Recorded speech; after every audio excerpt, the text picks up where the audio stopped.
नमस्कार दोस्तों। इस हफ्ते हिसाब किताब करेंगे शेयर बाजार का। जैसा कि आप जानते हैं कि इस हफ्ते शेयर बाजार करीब 3% नीचे चला गया है। इसके कारण शेयर बाजार में करीब 15 लाख करोड़ रुपए डूब गए हैं इन्वेस्टर्स के। तो शेयर बाजार क्यों डूबा, इसका हिसाब किताब करेंगे हम आज अपने इस एपिसोड में। तो देखिए, कागज पर तो अच्छे दिन आ गए हैं, क्योंकि सरकार ने जो डेटा जारी किया, जो फोरकास्ट ये है कि इस साल जो इकॉनमी है वो 7.4% की रफ्तार से बढ़ेगी, जीडीपी की ग्रोथ होगी, महंगाई के दर भी कम है। ऐसे में ये बहुत ही अच्छा समय है शेयर बाजार के लिए या बिजनेस करने के लिए। लेकिन बावजूद इसके नए साल की शुरुआत में बाजार गिर गया। तो जब जीडीपी ऊपर जा रही है तो फिर बाजार नीचे क्यों जा रहा है? इस सवाल का जवाब सरकार के पूर्व मुख्य आर्थिक सलाहकार अरविंद सुब्रमण्यम ने दिया है। अरविंद ने एक इंटरव्यू दिया ब्लूमबर्ग टीवी को और उन्होंने ये कहा कि ये जो 7.4% लग रहा है, इसमें एक डिफ्लेटर लगाया गया है। इसके वजह से ये आंकड़ा थोड़ा बढ़ा चढ़ा कर दिख रहा है। बल्कि उन्होंने उल्टी बात ये कह दी कि अगर जीडीपी इतना अच्छा है, अगर इकॉनमी ग्रो कर रही है, तो फिर फॉरेन इन्वेस्टर्स भारतीय शेयर बाजार में बिकवाली क्यों कर रहे हैं। जैसा कि आप जानते हैं कि पिछले साल भर में फॉरेन इन्वेस्टर्स ने करीब 5 लाख करोड़ रुपए के शेयर बेच दिए थे और इस साल की शुरुआत में भी, यानी पहले हफ्ते में ही, उन्होंने करीब 4,000 करोड़ रुपए के शेयर बेच दिए थे। तो फॉरेन इन्वेस्टर्स की बिकवाली भी शेयर बाजार के नीचे जाने का एक कारण है। और सुब्रमण्यम का यह कहना है कि अगर इकॉनमी अच्छा कर रही थी तो फिर फॉरेन इन्वेस्टर्स क्यों बेचकर जा रहे हैं।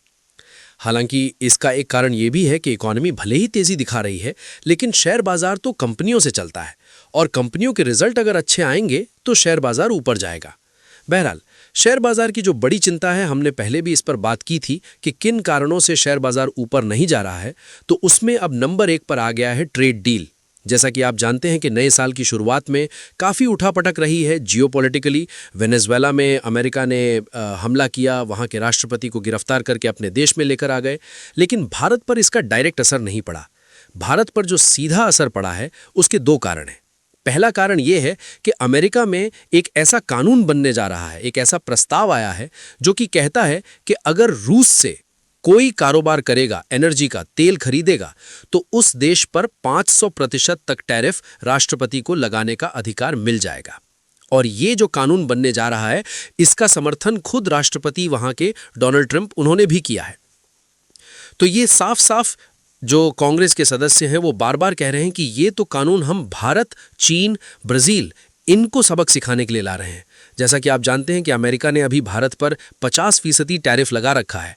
इसमें से 25% टैरिफ तो इसलिए लगा रखा है कि भारत जो है रूस से तेल खरीदता है। हालांकि जब से ये टैरिफ लगा है तब से भारत ने रूस से तेल खरीदना कम कर दिया है, लगभग अब वो बंद हो चुका है। इसके बावजूद अमेरिका की तरफ से ये धमकी कि 500% तक टैरिफ लग जाएगा, इससे शेयर बाजार हिल गया है। दूसरी बात यह है कि बाजार ये उम्मीद लगाए बैठा था कि भाई जल्दी ही अमेरिका के साथ ट्रेड डील होगी। लेकिन वहां के कॉमर्स मंत्री या उनके कॉमर्स सेक्रेटरी जो वहां कहते हैं, उन्होंने एक इंटरव्यू में ये कहा है कि भारत ट्रेड डील करने से चूक गया। उनका कहना यह है कि खुद उन्होंने भारत को 3 हफ्ते का समय दिया था कि वो ट्रेड डील पर बात फाइनल कर ले, लेकिन भारत ने देर कर दी। उन्होंने ये कहा था कि प्रधानमंत्री नरेंद्र मोदी अमेरिका के राष्ट्रपति डोनाल्ड ट्रंप को फोन करें और डील बन जाएगी। लेकिन कॉमर्स मंत्री का कहना है वहां के कि मोदी ने फोन नहीं किया, इसलिए डील नहीं हो पाई और भारत बाद में मेरे पास आया ये कहते हुए कि भाई हमें डील करना है, लेकिन तब तक देर हो चुकी थी। हालांकि भारत के विदेश मंत्रालय का कहना है कि ऐसी कोई बात नहीं थी। प्रधानमंत्री और राष्ट्रपति डोनाल्ड ट्रंप के बीच लगातार बातचीत पिछले साल भर में होती रही है। बहरहाल, ये जो कॉमर्स मिनिस्टर का वहां के जो बयान आया, उससे बात एक बार फिर ये साबित हो गई, या इस आशंका को और बल मिल गया कि ट्रेड डील जो कि पिछले साल अप्रैल से जिसकी चर्चा है, हमारे जो कॉमर्स मंत्री हैं पीयूष गोयल, उन्होंने कहा था कि नवंबर तक हम पूरा करने का लक्ष्य रखे हुए हैं, तो वो अब जनवरी आ गया। तो ऐसा लगता है कि ये ट्रेड डील और खिंच सकती है। और ट्रेड डील खिंचने से एक नुकसान तो भारत का जो एक्सपोर्ट है, अमेरिका में जो सामान जा रहा है उस पर असर पड़ रहा है, और दूसरा जो अमेरिका के इन्वेस्टर्स हैं उनको क्लैरिटी नहीं है कि अमेरिका भारत के साथ कैसा व्यवहार करेगा, इसलिए भी वो भारत में निवेश करने से बच रहे हैं। जैसा कि मैंने पहले आपको बताया कि विदेशी निवेशक बराबर से भारत के बाजार में बिकवाली कर रहे हैं, वो शेयर नहीं खरीद रहे हैं। तो ये जो 2 बयान आए हैं पिछले हफ्ते में अमेरिका की तरफ से, ये शेयर बाजार की गिरने का एक बड़ा कारण बने हैं। और जो बाकी कारण है वो आप जानते ही हैं। अब अगले हफ्ते से कंपनियों के रिजल्ट आना शुरू हो जाएंगे। तो रिजल्ट कैसे आता है उस पर भी बाजार का मूड निर्भर करेगा, क्योंकि देखिए दो तरह के जो निवेशक हैं, एक तो रिटेल इन्वेस्टर, वो बिकवाली कर रहा है या वो बाजार में नहीं आ रहा है। दूसरी बात, जो फॉरेन इन्वेस्टर है वो भी बिकवाली कर रहा है, वो खरीदारी नहीं कर रहा है। तो खरीदारी कौन कर रहा है? सिर्फ आप और हम कर रहे हैं, जो एसआईपी से पैसे लगा रहे हैं, म्यूचुअल फंड खरीदारी कर रहे हैं, इसलिए बाजार जहां का तहां टिका हुआ है। लेकिन जब तक विदेशी निवेशक बाजार में खरीदारी करने नहीं आएंगे, तब तक शेयर बाजार ऊपर नहीं जाएगा। तो फिर क्या होगा आने वाले समय में? आने वाले समय में मतलब खास करके इस महीने में बाजार की नज़र ये है कि ये जो जीडीपी की ग्रोथ हो रही है, क्या ये कंपनियों के रिजल्ट में रिफ्लेक्ट कर रही है? क्या कंपनियों को भी मुनाफा हो रहा है, या उनका मुनाफा बढ़ रहा है, या उनकी बिक्री बढ़ रही है? ये अगर संदेश रिजल्ट से मिलता है तो शेयर बाजार में जो सुस्ती है या जो मंदी है वो खत्म होकर तेजी की तरफ बढ़ेगी। और रिजल्ट अगर जैसे पहले आते रहे वैसे ही आते रहे तो बाजार का मूड वैसा ही रहेगा, बिगड़ा ही रहेगा। एक और बात जो बाजार का अगले महीने भर में मूड तय करेगा रहेगा वो है बजट जो कि 1 फरवरी को आने वाला है।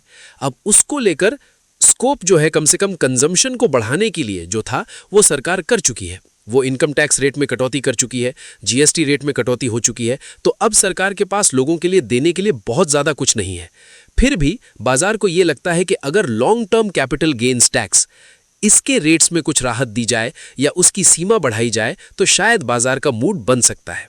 लेकिन ये आप लोग भी बार बार अपने कमेंट बॉक्स में कहते हैं कि भाई एलटीसीजी को लेकर सरकार को फैसला करना चाहिए, एसटीटी को लेकर यानी सिक्योरिटी ट्रांजैक्शन टैक्स को लेकर फैसला करना चाहिए। लेकिन क्या सरकार वो फैसला करेगी, ये तो हमें 1 फरवरी को ही पता चलेगा, और इस पर हम आने वाले दिनों में एक अलग से वीडियो भी बनाएंगे। बहरहाल शेयर बाजार क्यों गिरा है ये हमने आपको आज समझाने की कोशिश की है। अगर इस एपिसोड को लेकर आपके कोई सवाल है तो कमेंट बॉक्स में लिख के भेजिए। हमेशा की तरह हम उनका जवाब देने की पूरी कोशिश करेंगे। एक बार फिर से हिसाब किताब का ये एपिसोड देखने के लिए आपका बहुत बहुत धन्यवाद। अगर ये मार्केट एनालिसिस काम का लगा हो तो वीडियो को लाइक कीजिए, इसे शेयर कीजिए, ताकि बाकी निवेशक भी 2026 के जोखिम समझ सके। और रोज की ऐसी गहराई वाली मार्केट इनसाइट्स के लिए चैनल को सब्सक्राइब जरूर कर लीजिए। नमस्कार।